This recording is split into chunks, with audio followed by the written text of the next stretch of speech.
Anyways, welcome everyone. Thank you so much for joining us for Brittney's book launch. We're really excited to be able to be part of this. It's really exciting. We're the Muse Writers Center. My name's Susan. I'm our program manager, and we're a creative writing nonprofit. I know some of you have not been here before or heard of us, but we have classes, we do events like this. Everything is online and now in person, and some are hybrid. So our classes you could attend in person or virtually via Zoom, and same for some of our events. But anyway, if you want to know more, there are bookmarks on your chairs, and they have a little bit of info, and they've got our website on them. So if you're curious, a few just little housekeeping notes. Make sure your phones are on silent. Just double check. Exits are back through here, and the door you came in at the front.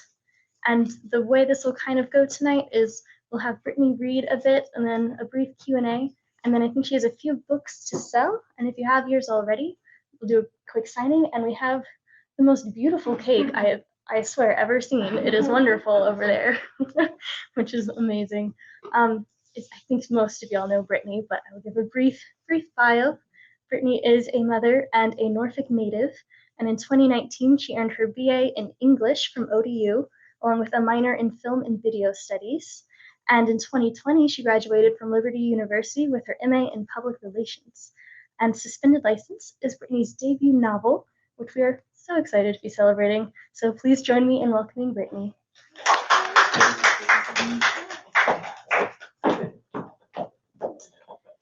Well, first of all, thank you all for coming. I appreciate you all spending your Friday night with me. I know the No Limit tour was tonight. Could have been there. You could have been there shaking it fast. Before I read a sample from the book, I did want to just share the inspiration of the book. The inspiration of the book came out of frustration, really, because I felt like women were only being measured by if they were married or if they could get married. We celebrate wedding proposals, engagements, and marriages more than we celebrate other accomplishments that women achieve, such as earning a PhD, starting a business. And I wanted to write something to signify that as a woman, marriage is not our ultimate goal, and it shouldn't be. And if we don't get married, it doesn't mean that something was wrong with us from the start.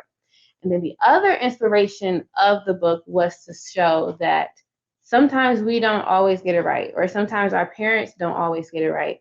And that doesn't mean that we have to continue with the same cycles, the same traditions of ignorance, basically.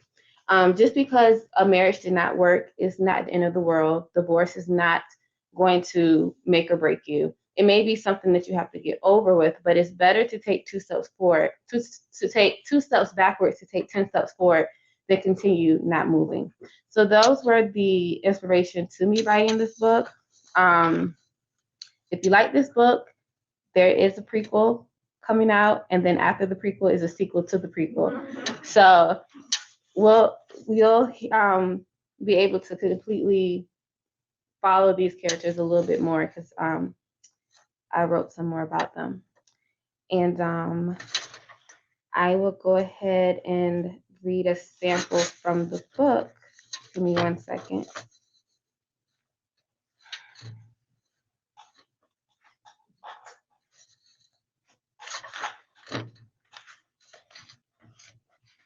One minute.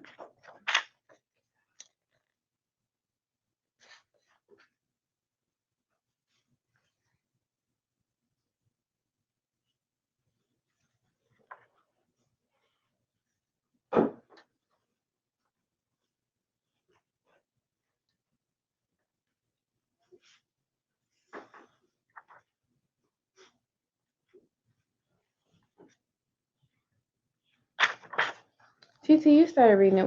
What do you think I should read something from the beginning that you've already read so far? What do you remember what chapter? I think the first was nice, the way you introduced The first chapter? Okay.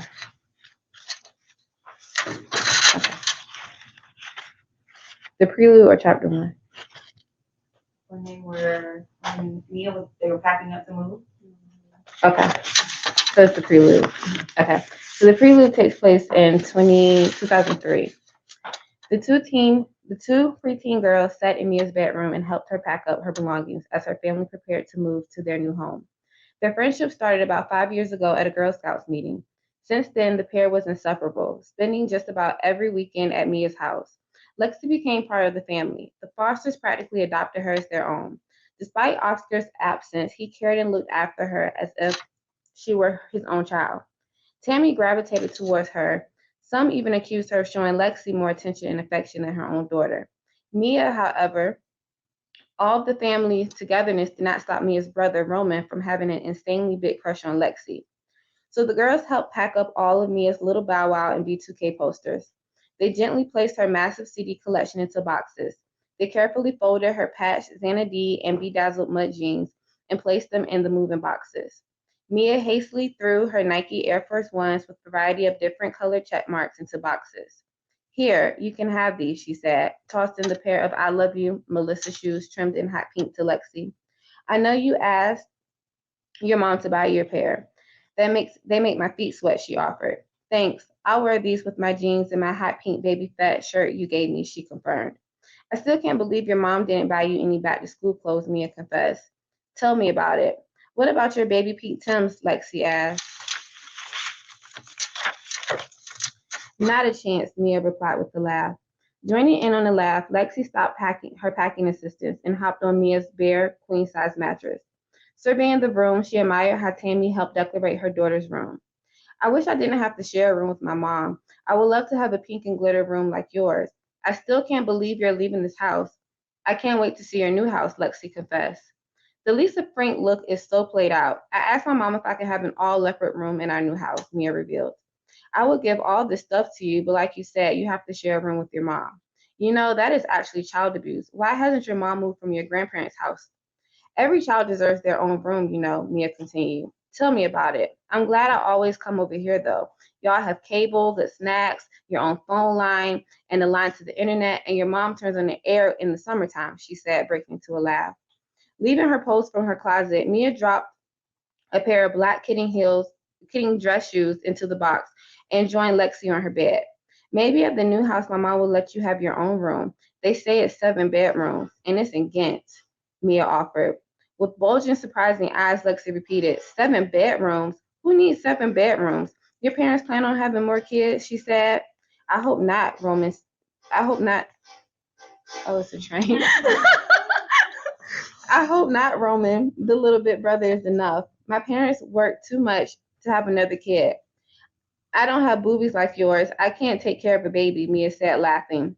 The two playfully tossed pillows at each other. No matter what, you can always live with me. I know my parents wouldn't mind. My mom really thinks you are her child, Mia confessed. When we get older and I buy a big house, you can live with me too, best friend, Lexi offered. That's right, because we are best friends for life, Mia chimed in. The girls shared a hug and resumed to their packing.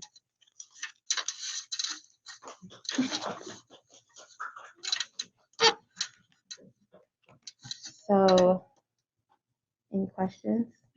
I have a comment. Okay. Nostalgia, right? With the way you just described, like the mud jeans and the Melissas. Like I really felt like I was back in what 2002. Yeah, middle school. Yeah, I felt like I was like really there. I wanted a pair. I wanted a pair of I Love Melissas. You didn't have any? Mm-mm. I I wanted a pair. had. Oh, because they had them at Shoe City, remember? Uh-huh. Oh, Yeah. okay. I think I had pink things, but yeah.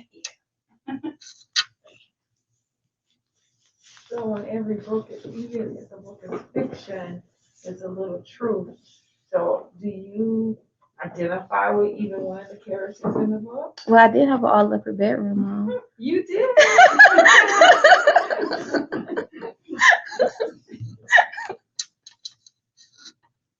Do you create the character and then name it, or do you come up with a name and then create the character around the name? I create the name and then the character around the name. Mm-hmm.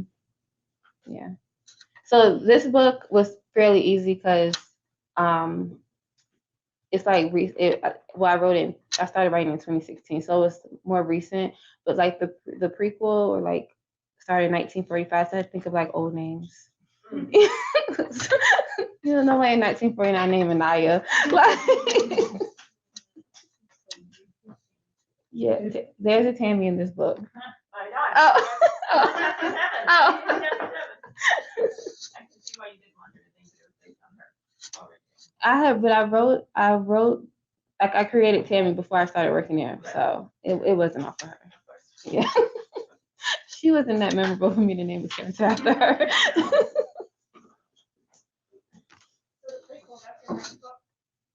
Yes. So in this book, there's two characters, Jazz and Camille, and the prequel is about their lineage. So it's about their family. Because the theme of this book was generational ignorance. So we see where we are in this book. So with the prequel, we see how we got to where we are. So like this book identifies the problems and allows room to fix it. The prequel shows how those problems started, if that makes sense. Okay. And then the sequel to the prequel is complete healing. So it's complete, yeah. And then to set up for the following generation. So the following generation would be like my son.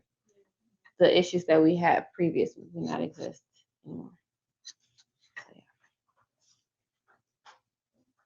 So the prequel you said is going to follow Jazz and Camille. Mm-hmm. What made you choose those two characters? We saw, like in this book, you'll see their relationship, and you'll see where their relationship, like how you'll see their relationship in this book, but the significant parts of their relationship are based on the foundation of their family. So we'll go deeper into her mother, her grandmother, her great grandmother. We'll go deeper into Jazz's mother and his family, his upbringing. So the reason I chose those two is because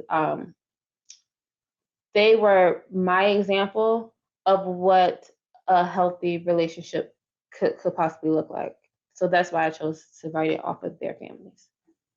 And then, not to be a spoiler, but the other characters in the book, I give more of a brief history of their families. I mean, there's room to elaborate, but in this book already, you get an idea of their families versus Jazz and Camille's, if that makes sense. Are they all going to take place in Norfolk? Yes. Every book takes place in Hampton Roads for the most part.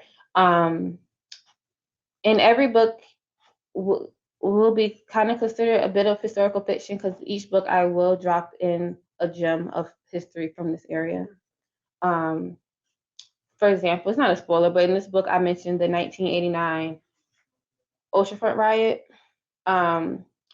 The prequel that I just finished, I talk about the history of the neighborhoods, how certain neighborhoods started off as all white and turned to all black, versus in the neighborhoods that started off as all white that turned to all black, and how race plays a part in real estate. Why is she calling me? She's supposed to be here.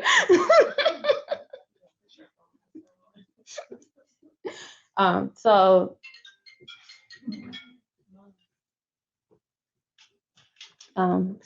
what was I saying? Oh, so yeah, so each book drops just a brief history, really like one sentence. It's not a whole history book of things that's taken place in this area that aren't common knowledge, so to say.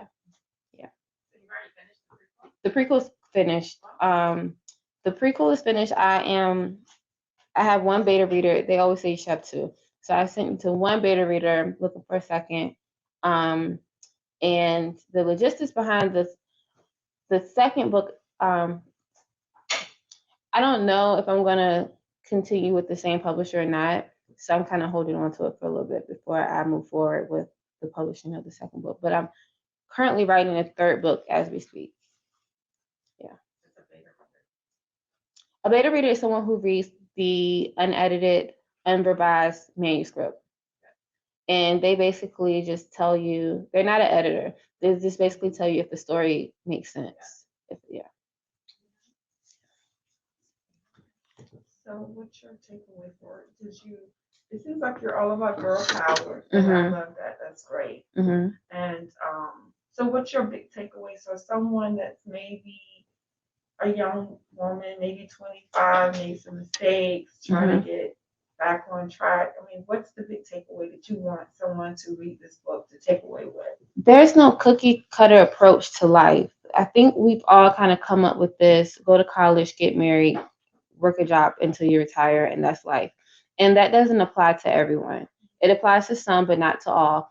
And if it doesn't apply to you, it doesn't mean something's wrong with you. I think it's a lot of times I've seen a lot of people say, "Oh, I'm so disappointed in myself. I didn't go to college," or "I'm so ashamed of myself. My marriage didn't work," or I had a good job and I left it, or whatever type of regrets they have.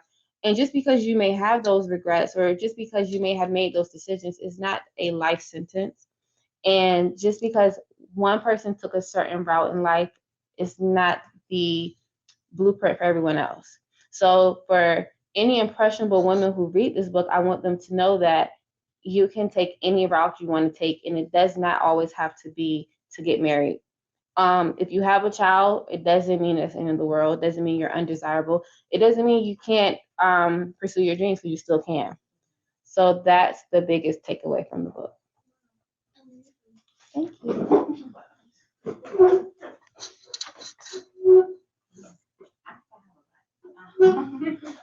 I think I am on chapter 32. Mm-hmm. So is Mia? No spoilers. Wait.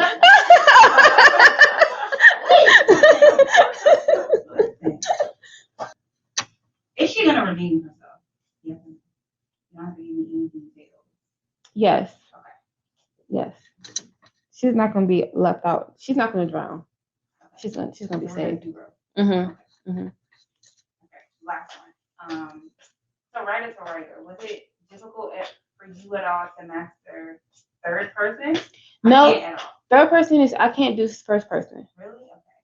Okay. Also, TT is a writer. She just released she has several books out on Amazon. She just released a book last week. Yes, she's on Amazon. I cannot write in first person. It's really hard for me. It's hard, especially from a male's perspective, and especially from a child's perspective. Third person is just my comfort zone. I did step out of my comfort zone a little bit with the sequel I'm writing now, because I'm starting it from 11-year-old. We're following an 11-year-old. So I'm trying to go back to my 11-year-old self and remember the things that I saw and heard, and trying to put that into the writing. So that's a little bit out of my comfort zone, but it's still third person. Yeah. Do you not like reading third person? No, it's not about reading third person. I can't write third person. I can't write in first person. I'm trying, but I haven't mastered it. Yeah. So you know how actors and actresses, they say that when they are cast for a new role, they take on that character. Mm-hmm. So when you were writing from a male's point of view, and an 11-year-old and all that stuff, do you take on that person? From the male's perspective, I wrote based off of exes and relationships and things they said to me, and from my assumption of what I thought they were thinking in the moments of me writing it. There was a male friend of mine, who, when I was writing, I did consult with him and ask him, like, hey, if this happened, how would you react? And then I took his feedback and mixed it with what I had to say and just wrote it. With writing from the 11-year-old's perspective, I did kind of channel my preteen self, and go back to those moments. So I did kind of do that a little bit, revisiting those memories, I guess. Any more questions? Are you creative? Like, do you have a vivid imagination? You're asking questions you already know the answer to. Would you like to share about Chris and Belinda? No. Okay. Yes, Mom, I have a really wild imagination. when I was my son's age, I created this whole family. No. Oh, I was younger. Okay, we can. When I was younger, how old was I, Mom?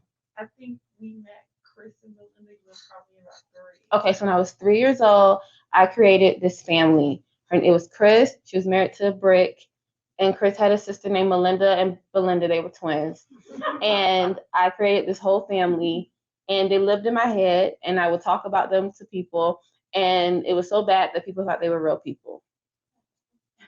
Is that correct? Anything else you want me to add about them? No. Okay. You tell me. Okay. So my imaginations has started since how old, Mom? 3. So I've been creating characters since 3. And then to add to that, when I was in the 9th grade, my English teacher, Miss Elliott, told me that I was a great writer and I had a creative mind. So anything else you want me to add about that? Okay. Any more questions? You get your creativity from your mom?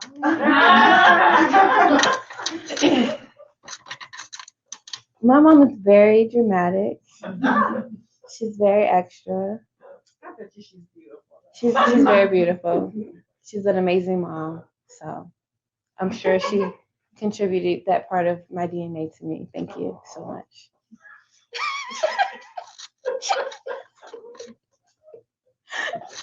Any more questions?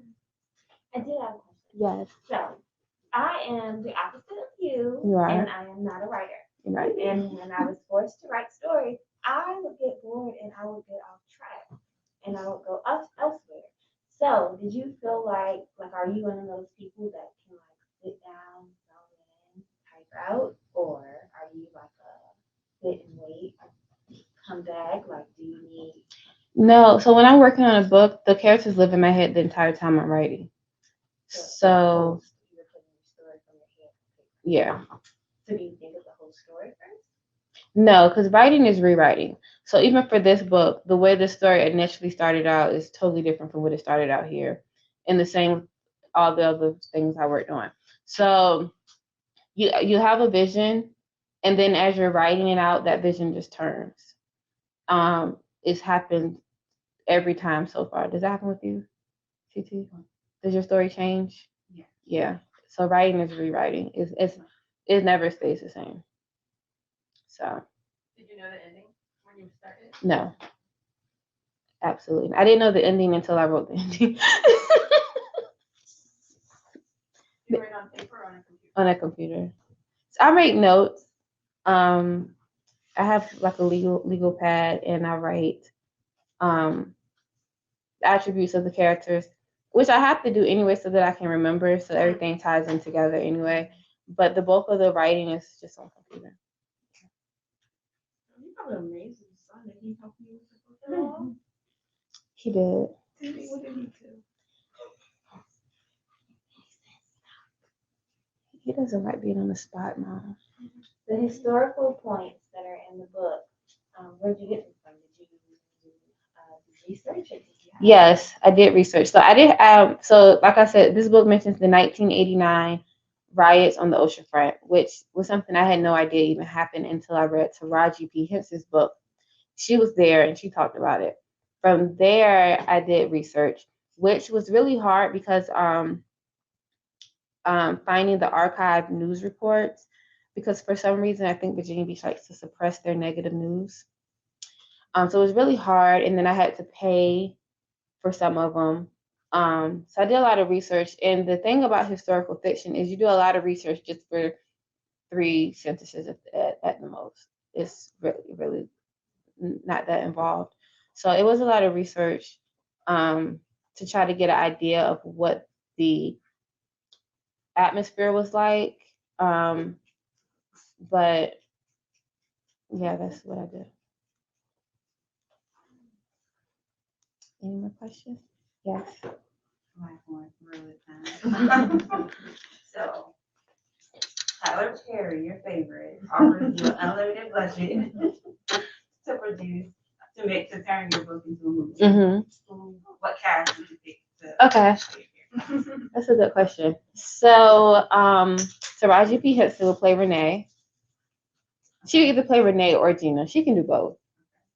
Jada Pinkett will play Tammy. Will Smith will play Oscar.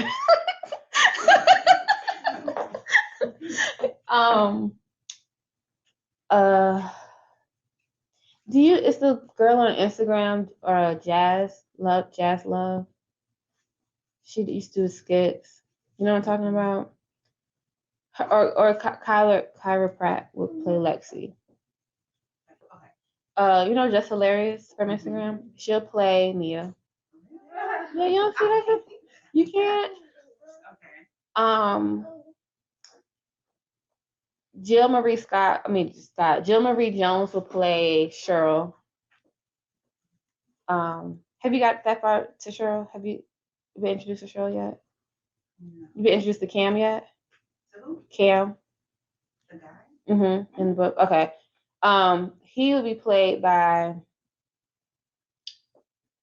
the guy who plays Kane in Power. Yes, he would play Cam. Chris Brown will play Roman. You can see that? Okay.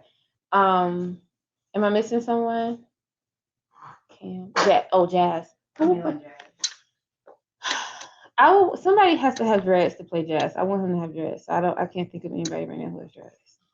And I know Tyler Perry's giving me the money, but no lace fronts. Like he has to have real dreads. Camille. Who will play Camille?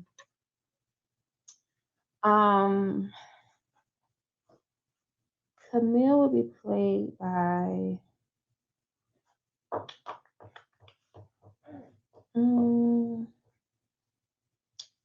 I can't think of someone our age group that could play her. I'm thinking of older actresses. I can't think of it would have to be someone in our age group. I can't think of anybody who can play Camille. Yeah. That's everyone, right? Yeah.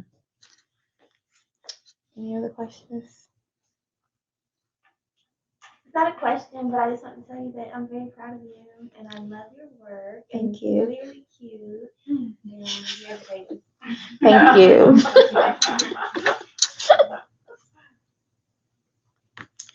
Any more questions? What time is it? 7:30. Oh, okay. Any more questions? How many characters did you create? Main characters? Well, Lexi's the main character, so supporting characters is Mia, her best friend, Roman, who is Mia's brother, Jazz, who is Roman's best friend, Camille, who is Jazz's love interest, and then Tammy and Oscar are Roman and Mia's parents. Cam is a character too. He's the ex-boyfriend of Camille, and then his parents are also in the book. So those are the main characters, and you in the book you get to know you learn their stories and where they currently are, and then at the end you see how each character is connected together. So even though they're like kind of connected together, at the end when the plot is really revealed, you see how they're deeply connected with each other, whether they knew it or not. And then another part that I was really trying to illustrate is how small Norfolk is. Norfolk is really small. And so you could go to one high school and have a friend in another high school, and then you're known in that other high school. And then once you're known in two high schools, you're known throughout the whole city, right or wrong. So that was part two to also illustrate like the 6 degrees of separation in compared to like LA, Norfolk is pretty small. So so the 6 degrees of separation was to show that was another part of having those characters connected together to show how everybody is connected together, whether they want to be or realize they are. At some point, someone knows someone who everybody can come together. Basically. You have a question, Cinco? He does. Maybe wait long enough, you will. Do you have a favorite like setting or in the book. Like, what you mean? Like, could you elaborate? Like if a favorite conversation that they had or something that really stands out to you. Or like if you could only put Like if I could just pick one scene for it to be my best scene without spoiling the book for those who haven't read it. Okay. At the very end, there's a scene of reconciliation. So there's a part where everyone who is connected comes together, who didn't know that they were connected before. And in this meeting, reunion or whatever, gathering, there's like so much hurt and so much, lies and deceit and truth that they're unpacking. But in that moment of them coming together, it's like a moment of no matter how much work we have to do to repair it, we're all together and we're all going to make it work and we all love each other no matter what. So that was my favorite part of the book. Who's your favorite author? Diane West, the one who she wrote Tumbling. Wesley or something. It's Diane West something. WHUT. She wrote Tumbling, Leaving Cecil Street, Blues Dancing. She has another book coming out in July. She's based out of Philadelphia. She wrote some books. Yeah. She wrote a historical fiction book surrounding Abraham Lincoln's death and the liberation of Black people, but she's from Philadelphia and all of her work takes place in Philadelphia. So she wrote historical fiction about emancipation, even what it looked like for states that were already free. Yeah, it was a good book. But yeah. Any more questions? You have a question, Ryan? Where's Susan?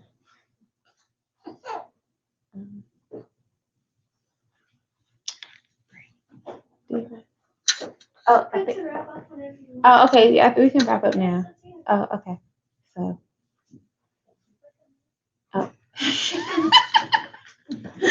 If there aren't any more questions, I want to thank you all for coming. If you would like me to sign your book, I will. And there are refreshments for those who want some.